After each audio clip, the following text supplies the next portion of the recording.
दोस्तों आप लोग बोल रहे थे कि WR मुंबई का जो प्रताप नगर डिवीज़न है वहाँ पे कैसे हो रहा है मेडिकल, उसका रिव्यू बोल रहे थे आप लोग। तो दोस्तों मेरा जो है DV 1 तारीख को था और 1 तारीख को ही जो है आधा काम हो चुका था। आधा काम जैसे कि रजिस्ट्रेशन हो गया। पहले तो DV होने के बाद आपको रजिस्ट्रेशन कराना पड़ेगा मेडिकल जहाँ पे है। और मेडिकल जो दोस्तों वो ज़्यादा दूर नहीं है। जहाँ पे आपका DV होगा प्रताप नगर में DRM ऑफिस में, वो जहाँ पे DV हो रहा है वहाँ से मात्र 100 मीटर की दूरी पे है।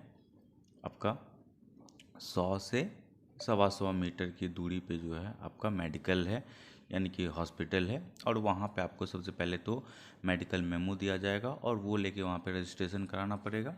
और उसके बाद आपको ये एक ऐसा पर्ची दिया जाएगा जिसमें कि कुछ है नहीं, बस रजिस्ट्रेशन कहाँ होना है, लैब वर्क में कहाँ होगा, एक्सरे कहाँ होगा, आई चेकअप किस रूम नंबर में होगा, और PME यानी कि लास्ट में PME होता है वो कहाँ पे होने वाला है, ये सारा कुछ इसमें लिखा रहता है ताकि आप लोग न भटकें। वैसे भी जो मेडिकल स्टाफ हैं वो भी बहुत ही कोऑपरेटिव है दोस्तों, तो कोई डरने की बात नहीं है दोस्तों। तो सबसे पहले आपका मेडिकल मेमो जो है DV में आपको दिया जाएगा वहीं से, DV होने के बाद। और उसके बाद आपको रजिस्ट्रेशन कराना है। और उसके बाद दोस्तों रूम नंबर 53 है जहाँ पे कि आपको यूरिन देना है। और एक्सरे जो है वो 19 रूम नंबर में होना है। और आई चेकअप जो है 8 नंबर में। सबसे पहले तो दोस्तों यहाँ पे एक्सरे ही हो जाता है। एक्सरे आपको ऐसे सब कुछ खोल के जो दोस्तों खड़ा करके यहाँ पे सिर्फ चेस्ट का लिया जाता है एक्सरे। और फिर लैब वर्क में आपको यूरिन दिया, आप यूरिन टेस्ट के लिए देते हैं। तो यूरिन तो बस ऐसे ही वो लोग ले लेते हैं और सब कुछ जो है शुगर और एल्बू ALB ऐसे कुछ लिखा रहता है उसमें भी नील कर देते हैं और शुगर भी नील करते हैं। मेनली वो लोग चेक नहीं कर रहे हैं। अब शायद वो लोग कुछ है एक पतला सा वो डाल के देख लेते हैं, उन लोगों को पता चल जाता है क्या शुगर वगैरह है या नहीं। तो वो मेनली उसी से चेक कर लेते हैं और टेंशन वाली बात नहीं है। सबको यूरिन में जो है वो 0 यानी नील नील लिखा जा रहा है, नील शुगर नील, और ALB जो है वो नील लिखा जा रहा है, यानी कि यूरिन में भी कोई प्रॉब्लम नहीं है।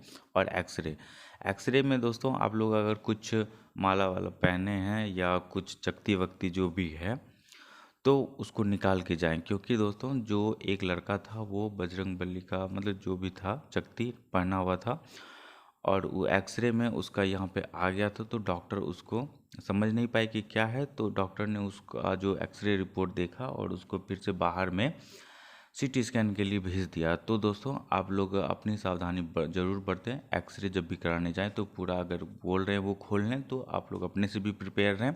गले में कुछ भी पहने हुए हैं तो वो सब कुछ खोल के जाएं दोस्तों, ताकि आपको दिक्कत ना हो। और उसके बाद जो है यूरिन हो जाता है, एक्सरे हो जाता है। उसके बाद आई चेकअप जो रूम नंबर 8 में होगा दोस्तों, वो सिर्फ आपको आपका देखेंगे कि लेसिक आपने किया है कि नहीं। आँख को वो मशीन पे रख के आँख ऐसे करके देखने बोलेंगे और एक ऐसे वो लाइट से भी देखते हैं और मशीन से भी देखते हैं कि आपने लेसिक तो नहीं कराया है, लेंस वेंस तो नहीं लगवाया है, या कोई ऑपरेशन तो नहीं करवाया है, वो देख लेते हैं। और उसी जगह रूम नंबर 8 में आपको एक मशीन के द्वारा वो देखने के लिए बोला जाता है। कुछ आप देखते हैं और जब आपका क्लियर हो जाता है, मतलब पहले धुंधला दिखता है और फिर स्पष्ट हो जाता है, तो वो अपने आप जो है आपका आँख का पावर वो ले लेता है। तो जो डॉक्टर हैं वो आपका जो मेडिकल मेमो दिया जाता है उसी के पीछे आपका क्या दोनों आँख का पावर है वो लिख देते हैं दोस्तों। उसके बाद जो है लास्ट में PME होता है। तो ये मेन है PME। वहाँ पे आपको क्या करवाया जाता है कि एक रूम रहता है। पहले तो जाके आपको नियर विजन चेक करने के लिए बोला जाता है, जैसे कि एक छोटा सा किताब बहुत छोटा छोटा लिखा रहता है, एक आँख बंद करके फिर दूसरी आँख बंद करके आपको पढ़वाया जाता है। और वो पढ़ने के बाद दोस्तों आपको फिर एक बिठाता है और लगभग 12 मीटर के आसपास, 12-13 मीटर जो भी है, इतना डिस्टेंस पे फिर आपको एक छोटा छोटा सी दिखाया जाता है, बहुत ही छोटा, बहुत ही छोटा सी रहता है आपका डिस्टेंट विजन चेक चेक करने के लिए, दूरदृष्टि चेक करने के लिए। तो बहुत छोटा छोटा उसका मुंह जो है वो किधर है वो आपको बताना होता है, कभी नीचे कभी ऊपर, वो फटाफट करते जाते हैं और आपको फटाफट बताना होता है। और वहीं पीएमई में फिर जो है लाइट दिखाया जाता है दोस्तों कि कौन सा लाइट जल रहा है। और तीन ही कलर होते हैं, लाल, हरे और पीला। यही तीन कलर आपको बताना है दोस्तों, उन्हीं में से कोई जो भी लाइट जलता है वो आपको अच्छे से बताना है देख के। और पर्याप्त टाइमिंग देते हैं, हड़बड़ नहीं करना है दोस्तों, आप लोग देखें समझें और तब जवाब दें। 5 सेकंड 10 सेकंड का आप पॉज ले लेके समझ सके बता सकते हैं।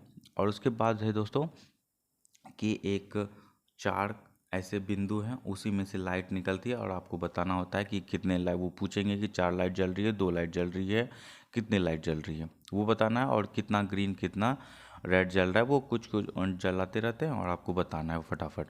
उसके बाद मेनली जो है कलर विजन का टेस्ट होता है दोस्तों, तो वो इसिहारा बुक पढ़वाते हैं दोस्तों। मुझे आपको बता दें कि मुझे कलर ब्लाइंडनेस है, तो मैं तो वो बुक नहीं पढ़ पाया। और साथ ही साथ दोस्तों आपको ये बता दूं कि अगर आपको चश्मा है, अगर को आप पावर लग रहा है, तो दोस्तों अभी भी आप लोग अपना आई चेकअप करा लें। और जो पावर है, यानी कि जिस पावर के साथ आप लोग अच्छे से देख पाते हैं, 6x6 आपका हो जाता है, तो वो चश्मा जो है दोस्तों आप लोग बनवा लें। अन्यथा आपको यहाँ पे 3 दिन 4 दिन भी लग सकते हैं।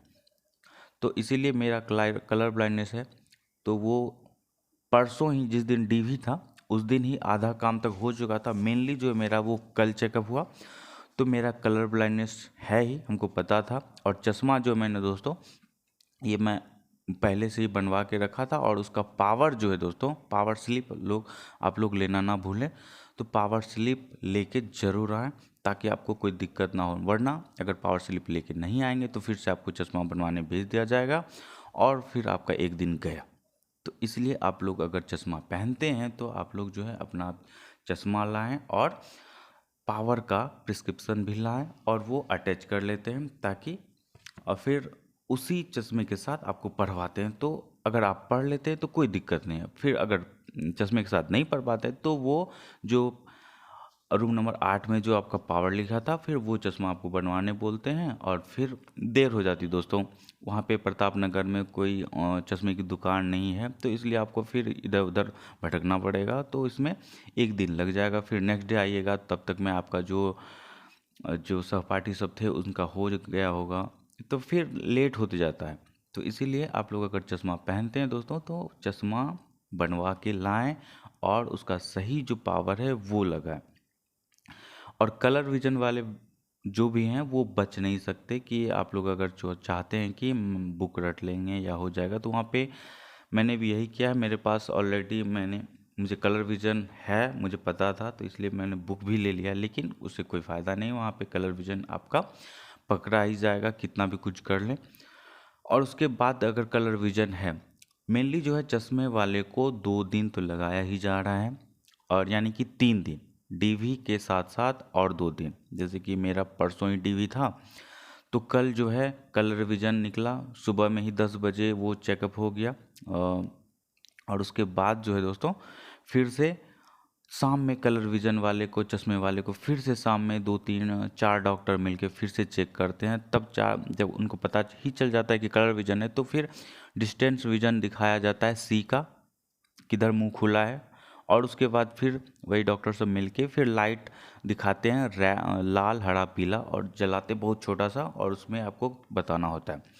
और पीएमई में दोस्तों ये बताना हम भूल ही गए कि जब पीएमई में जाते हैं तो फिर वहाँ पे आई चेकअप के बाद हो जाने के बाद तब आपको बोलेगा कि कपड़ा उतारिए।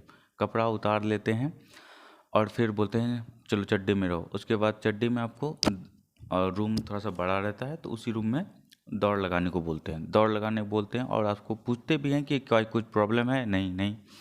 तो फिर दौड़ लगाने के बाद दोस्तों तब आप खड़े होते हैं, तो आपका जो है फिर बोलते हैं कि उतारो चड्डी उतारो। तो चड्डी उतारने के बाद आपको देखेंगे और आपको बोलेंगे कि खांसो, तो ऐसे बोल के चड्डी उतारने के बाद ऐसे बोलेंगे खांसो, तो ऐसे खांसने के लिए बोला जाता है। और खांसने के बाद दोस्तों तब फिर बोलेंगे आगे झुको, फिर बोलते हैं पीछे झुको, फिर इधर झुकने, फिर इधर झुकने, और बोलते हैं दोस्तों फटाफट कोई प्रॉब्लम है तो नहीं, कोई ऑपरेशन करवाए नहीं तो फिर बोलेंगे जितना फटाफट उठक बैठक लगाओ। तो ये मेनली जो लास्ट में 38 में होता है, और उसके अलावा कुछ नहीं होता है। तो अगर आपका चश्मा नहीं है तो आपका डीवी और मेडिकल एक ही दिन में हो सकता है, अन्यथा 2 दिन में तो आपका पूरा हो जाएगा। लेकिन अगर चश्मे वाले हैं और कलर विजन वाले हैं तो पक्का आपको एक दिन डीवी के साथ साथ आपको 2 दिन और मेडिकल में लग सकता है दोस्तों। जैसा कि मेरा कल जो है डी मेडिकल हो गया, पीएमई 2 बार हमको चेक हो गया आँख का। एक बार सुबह में ही 10 बजे हुआ था पीएमई, यानी कि पूरा फिजिकल वगैरह सब करवा के आँख भी चेक हो गया। कलर विजन था, मैंने बुक नहीं पढ़ पाया, तो फिर से शाम के लगभग 3:45 बजे के आसपास फिर से डॉक्टर 3-4 डॉक्टर मिलके फिर से चेक किए। तो फिर से होने के बाद हमको आज बुलाया गया है 10 बजे कि आपका रिपोर्ट कल 10 बजे आएगा।